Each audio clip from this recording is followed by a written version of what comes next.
Chapter 221 The Heavenly Star Sect and Spell Formations. Spirit well objects were quite miraculous. They would naturally be pursued by all cultivators who pursued the heavenly Tao to even the point of madness. Whenever a spirit well object appeared in the cultivation world, it would cause a storm of blood at that location. In the present cultivation world of the state of Yue, the 7 great sects had already acquired a few spirit well objects. But if a small clan or sect were to acquire these treasures, they'd only be inviting a calamity upon themselves. Yellow Maple Valley had a spirit well stone, 3 spirit springs, and several other spirit well objects, all of which were bluntly distributed among the core formation experts and higher. Even the great sect master Zhang was unable to possess one. Naturally, the great nascent soul martial ancestor possessed a great number of them. Han Li absolutely didn't expect with just a common twin pupil mouse, he would have been able to find a nearby spirit well object so easily within the span of a day. Although this spirit spring was the lowest among spirit well objects, the spring's mouth was pathetically small, and its efficacy was probably limited. A spirit well object was still a spirit well object. At the very least, he would cultivate faster than those at common spirit well locations. So long as it sped up his cultivation even the slightest, it was still good. However, even though he was surprised and extremely happy, Han Li still felt a bit puzzled. Weren't spirit well objects only able to take shape within areas with the densest spiritual qi? The spiritual qi at this mountain peak wasn't particularly thick, so how was it able to form? Even so, since the heaven had dropped him such a great meat pie, Han Li would not let it go. Although a spirit well spring was able to be moved, only a core formation expert would have the means to do so. Anybody on a lower stage of cultivation would not yet have the ability to do so, let alone Han Li. Since he couldn't move it, he decided to establish his Immortal's cave at this location. Thus he planned to make the spirit spring cave into his own secret training room and keep it well concealed. Han Li immediately chopped open a passage and carried out an expansion. With one hand waving the silver sword and the other controlling several gold blades, Han Li undertook the great task of establishing his Immortal's cave. Meanwhile, the twin pupil mouse had plunged itself into the spirit spring and was unwilling to come out. The sounds of its snores could be heard afterwards. Relying on the silver sword's sharpness and the quantity of golden blades, Han Li labored for half a day, creating a somewhat large premature layout for his Immortal's cave. He carved out 13 rooms of various sizes and 3 halls 1/6 of an acre large. Although the cave walls of his rooms were still very coarse, not having undergone any meticulous work, at the very least it could be considered a home. This caused Han Li to let out a breath and relax.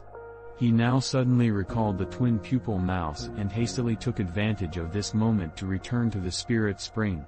He picked up the still sleeping small mouse by the nape and flew off a few hundred kilometers before dropping it off, letting it return to Qilin Pavilion by itself.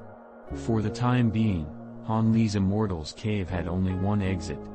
That was why after he returned, he immediately took out several tens of low-grade spirit stones and the 5 small flags, setting up the small-scale trace bewildering formation in accordance to the jade slip and completely concealing the exit with a formation spell.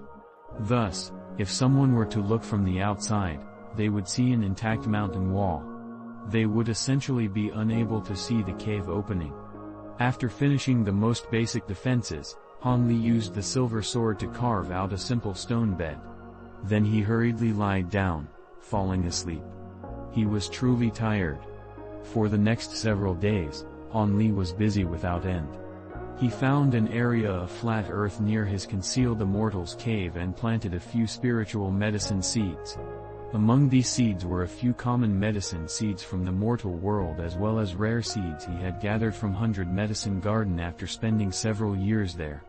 This place was on the verge of becoming Han Li's personal medicine garden, where future spiritual medicine seedlings would sprout and flower. In the time he had left over, Han Li looked for few solid slabs of bluestones on the mountain, cutting them off and sculpting them into stone tables, desks, and other tools. He then placed a set in each of the rooms. Finally, He meticulously cut smooth the walls and embedded them with a few moonlight stones, causing the inside of the cave to be as bright as day. Han Li's Immortal's cave was finally established. Even so, it was clear that the defenses of this Immortal's cave could be easily be destroyed with a single blow. It was truly incapable of allowing Han Li to cultivate with an easy heart. According to his thoughts, he would need a similar comprehensive restriction spell as the one protecting 100 Medicine Garden, at the very least. Otherwise, if an enemy were to invade as he was cultivating, the consequences would be more than terrible. Han Li was an amateur at formation spells. He fundamentally couldn't arrange even the most basic of formation spells, let alone the more difficult restriction spells. However, he also didn't plan on learning. It should be known that the Tao of formation spells were as vast as the sea. If he were to learn it half-heartedly, he wouldn't have any small success even with 10 or 20 years. He absolutely couldn't let it interfere with his cultivation in the slightest, since any wasted time was an intolerable loss. This world may have a genius that could gain profound insight into formation spells without hindering their cultivation rate, even to the point where such a monstrous cultivation genius could manipulate the Tao of formation spells. But Han Li clearly knew that he absolutely wasn't such a person. For him, if he were even the least bit distracted in that field, then even his slightest hopes of entering core formation would be obliterated forever. But fortunately, this world still had formation flags, formation plates, and other magic tools capable of easily putting down a formation. Although by using such, one generally wouldn't be able to put down ferocious, large-scale formation spells, Han Li currently only wanted a standard formation spell to defend his Immortal's cave so he that could feel mostly at ease. Besides, if it truly wasn't possible, he would just set several enshrouding formation spells instead. He would make up for the deficiency in defense through quantity. Han Li planned to go to the Heavenly Star Sect's market city. They were certain to have restrictive type magic tools there. Thus in the days ahead, after Han Li's several medicinal plants budded, he immediately used the green liquid to expedite their maturation. He planned to use 1,000-year-old medicine ingredients to exchange for the necessary items at the Heavenly Star Sect's market city. This time, he would only reveal 1,000-year-old herb to avoid having others provoke or suspect him, thereby preventing unnecessary troubles. After a short 2 months, Han Li matured his medicinal herb by 1,000 years.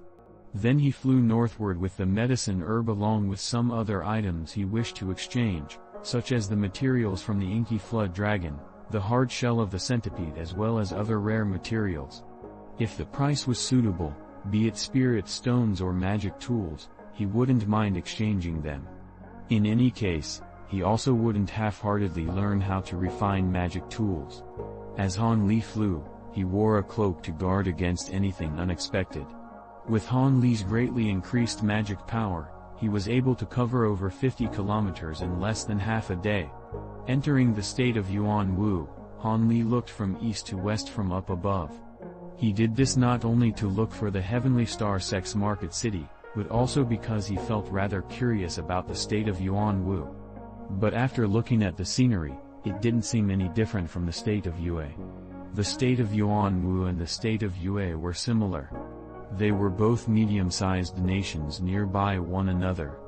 Although these two nations were only a third of the size of the great states of Qianluo and Fengdu, they were still much larger than the small, nearby states of Jiang and Chaiyun. Although these two were the largest nations in the area, they were surrounded by 10 other minor nations. As for the smallest nations, there were several tens of those nearby that were densely scattered. Furthermore, rumors had it that in a land far away, there existed a great supreme nation that was large beyond belief. In the cultivation world of Yuan Wu, the righteous and demonic sects were equal in strength and were in a state of deadlock. The Heavenly Star Sect was one of the core figures of the righteous sects, possessing no less strength than Yellow Maple Valley. While Han Li was thinking about the matters of the Heavenly Star Sect, the leaf magic tool below his feet suddenly sunk, slowly descending to the earth as if it suddenly lost its flight ability. Seeing these unfavorable circumstances, Han Li not only felt no fear, but he also felt a sliver of happiness. It seemed he had already arrived near the Heavenly Star Sect's market city. Otherwise, there wouldn't be a restriction spell prohibiting flight. Descended onto the ground, Han Li walked north about 4 kilometers before coming across a group of buildings somewhat bigger than Yellow Maple Valley's market city. The Heavenly Star Sect's market city was very strange, and it differed completely from Yellow Maple Valley's market city. At its center, there was a huge pavilion about 100 meters tall. Scattered around it were several buildings only a tenth of its size, causing the city to emit an appearance of order throughout. Because the sign attached to the center pavilion was truly too large, Han Li was able to clearly make it out from a kilometer away as Stardust Pavilion. It seemed there was no need to ask whether this was the personal shop of the Heavenly Star Sect. In the blink of an eye, Han Li tread the kilometer. In accordance to habit, Han Li did not move impulsively. Instead, he circled the outer layer of the market city, slowly strolling through once and uncovering the circumstances of the market city. Needless to say, there were many stores here that widened Han Li's perspective and made him grow eager. There was a tool refinement room that would accept a cultivator's materials at any time and refine them into magic tools at the owner's request. Furthermore, the store's signboards were not humble. They actually professed they were capable of refining even top-grade magic tools. Furthermore, if refinement failed, then they would return the value of the materials twofold in the form of spirit stones. Naturally, if one didn't have materials, they would still be able to order a magic tool, but the price was guaranteed to be far from inexpensive. There was a different store refining talismans. Its details were nearly similar to that of the tool refining store, and it similarly made custom talismans. The others were slightly different. There was a Spirit Beast Institute, specialized in the sale of all kinds of trained demonic beasts. They even had a few advanced Grade 1 demonic beasts. If you were to purchase one as a Spirit Beast Guard, it wouldn't be such a bad idea. One reminder, most states are in a war between righteousness and evil. The state of UA was taken over by neutral powers.